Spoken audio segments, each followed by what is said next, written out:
আসসালামু আলাইকুম রহমতুল্লাহ। আজকে আমরা একটা শর্ট ভিডিও নিয়ে হাজির হয়েছি, যেখানে লেখা থাকবে আই থেকে পি পর্যন্ত 8টি বর্ণ। তো আমরা শিখব কিভাবে আই থেকে পি পর্যন্ত সুন্দর করে এই 8টি বর্ণ লেখা যায়। তো শুরু করা যাক। দেখো, আই বর্ণটা লেখার জন্য প্রথমে আমরা কি করব, সেখান থেকে একদম সোজা একটা রেখা টেনে নেব উপর থেকে নিচ বরাবর।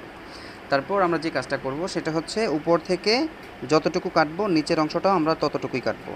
ব্যাস, আমাদের কাটা হয়ে গেল। তারপর আমরা যদি জে লেখার জন্য ট্রাই করি, তাহলে জে কীভাবে লিখতে হয়, এখান থেকে ধরে সোজা এসে এই সার্কেলটা আমরা যদি এইভাবে করতে পারি, আমাদের জের অংশটা চমৎকারভাবে লেখা যাবে।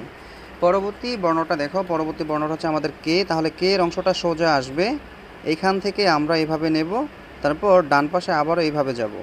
অবশ্যই এই জায়গাটা এবং এই জায়গাটা আড়াআড়িভাবে উপর থেকে নিচ বরাবর সমান থাকতে হবে।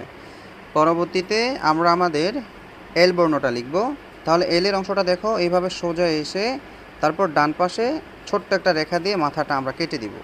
আমাদের এলটা তাহলে চমৎকারভাবে লেখা হয়ে যাবে। এবার দেখো এম বর্ণটা কীভাবে লিখতে হয়।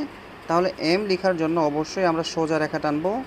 টানা হয়ে গেল। এবার আমরা এখান থেকে উপরে যাব আবারও, দেন সেখান থেকে আবার নিচ বরাবর একটা সোজা রেখা।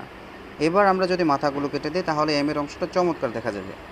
এবার আমরা লিখব কিভাবে এন লেখা যায়। তাহলে এন এর অংশটা সোজা এসে তারপর আবার এখান থেকে একটু আড়াআড়িভাবে যাবে, উপর থেকে নিচ বরাবর আরেকটা সোজা রেখার মাধ্যমে আমরা কি করব, এন এর অংশটা চমৎকারভাবে লিখতে পারবো। এবার দেখো ও, তাহলে ও এর অংশটা হচ্ছে লাল দাগ, উপরের লাল দাগ এবং নিচের এই যে নীল দাগটা স্পর্শ করে এইভাবে সার্কেলটাকে ঘুরায়া লিখতে হবে। হ্যাঁ, আমাদের পি বর্ণটা সুন্দর করে শেখার জন্য যে কাজটা করতে হবে সেটা হচ্ছে প্রথমে একটা আই লিখে নিতে হবে।